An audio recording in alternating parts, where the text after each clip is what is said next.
I'm Jeff Kudelka, Vice President of Iowa Plane Signing, JEFF-KOUDELKA.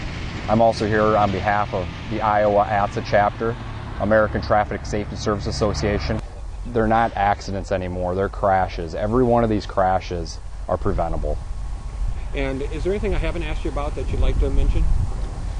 Again, we're just pleading with people to stop the talking on the cell phones, stop the distracted driving, stop the texting, just pay attention. We have families, the workers of Cedar Valley Corp and their families want them home at night. The workers of Iowa Plains and their families, we want our employees home at night. The DOT personnel out on the road, they want to go home at night. Their families want them home at night.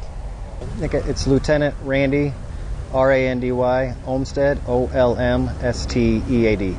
And your rank and title with the... Lieutenant with Iowa State Patrol, District Commander of Post 9, Cedar Falls.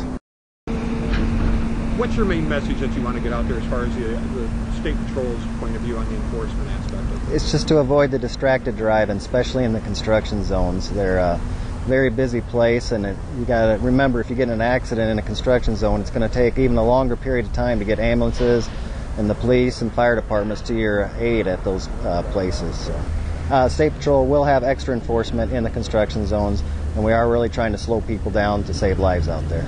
Anything else you'd like to mention that I haven't asked you about? Just be fully aware when you see lights, you need to slow down and move over, even when it's not in a construction zone.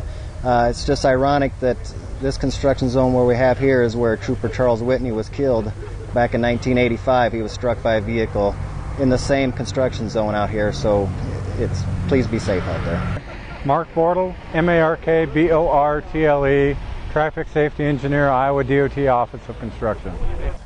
Over the past 10 years, we've averaged 6 deaths in Iowa work zones, around 900 work zone crashes each year, and last 2 years we've had 13 deaths in Iowa work zones, and the cones behind me represent those 13 people that lost their lives.